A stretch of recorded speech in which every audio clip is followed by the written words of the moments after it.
जय जगन्नाथ जय माँ तारिणी आज न्यू और फ्रेश वाला वीडियो रे आपन को स्वागत जनाऊँ मु मिकी। तो सांग माने चलते आज सकाळ जलखिया बनैबा गोटे टेस्टी और हेल्दी ब्रेकफास्ट रेसिपी जो थे कम तेल और विभिन्न प्रकार पनीपरिया यूज हुए। तो आज रेसिपी आमर रहा मिक्स भेज बेसन चिल्ला रेसिपी आपण माने वीडियो रे कंटिन्यू रुहंतु वीडियो को लास्ट जाए देखंतु तो जानि परिबे रेसिपीटी केमिति कोन तयारी होची। तो स्टे ट्यून्ड सांग माने। मिक्स भेज बेसन चिल्ला पाई मु एठी नै जाईची गोटे कप बेसन 2 टेबल स्पून सुजी आ पनीपरिया मु एठी नैची चुन चुन होइकी काटिथिबा कैप्सिकम बंधाकोबी गाजर ता सहित रहिला कंचा लंका अदा टमाटो आ एठी रहिला धनिया पत्र। फर्स्ट मु दे दोची बेसन को बेसन को दे सारिके आपको आम भल से 2 मिनिट मिक्स करदेबा ता द्वारा आमर जो बेसन रे जो लम्स रोचे सेटा जमा रहिबनी।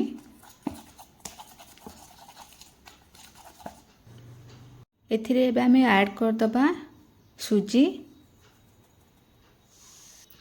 अल्प जुआणी जुआणी जदि आपण माने चिल्लारी यूज करछंती तो एटा बहुत बढ़िया डाइजेशन रे हेल्प करिवो आ टेस्ट भी बहुत बढ़िया आसीबो चिल्लार आ फ्लेवर भी बहुत बढ़िया रहिबो।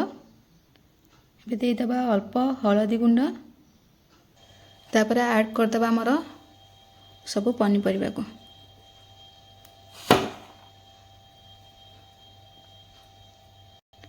आपण माने सब बेले ट्राई करिवे पनीपरिया जहाँ भी आपण निज चॉइस अनुसार ऐड करछंती सब गुडा केमिति फाइनली चॉप करिकि नेबे ता द्वारा हमर चिल्लार टेस्ट बहुत बढ़िया आसीबो आ चिल्लाटा भी खाइबा पई बहुत बढ़िया लागिबो।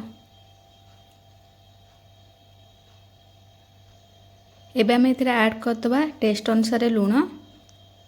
एबे हम पनीपरिया सहित बेसन को भल से मिक्स करदबा।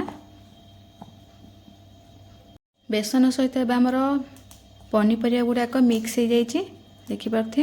एबे हम एथिरा ऐड करबा पानी पानी आपण डायरेक्ट देबेनी अधिका एमती अल्प अल्प देकी बेसन को गोलेबे तापर पुनी आउथरे पानी ऐड करबे। अल्प अल्प देकी जदि आपण पानी ऐड करके बेसन को गोलौचंती तो चिल्ला रे जमा लम्स रहिबनी आ बेसनटा बहुत बढ़िया से हमर पनीपरिया सहित मिक्स हो जिवो।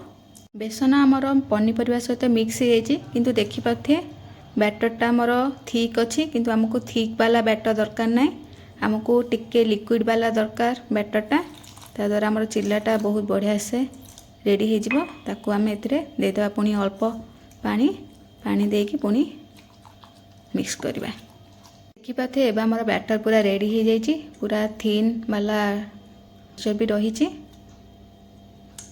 एबे हम आपको प्लेट को कवर करके छाड़ी देबा 5 मिनिट ता भीतर आम जो ऐड कर सुजी सेटा भी बहुत बढ़िया से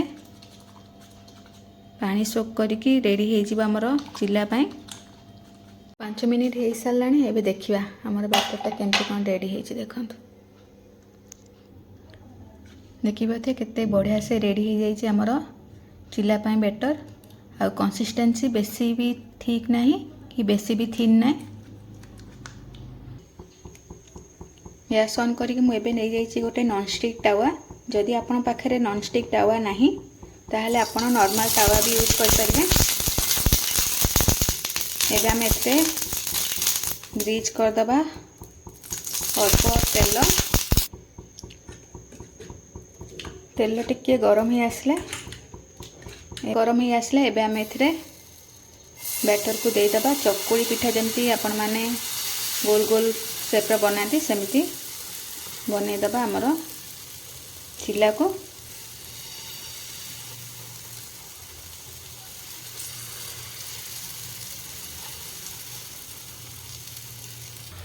यही समय रे गैस फ्लेम को मीडियम रे रखिबे ता द्वारा आमर जो भी पनीपरिया सब पड़ी से गुड़ा बहुत बढ़िया से सीझी जीव आ खाइबा पई भी बहुत बढ़िया लागिबो।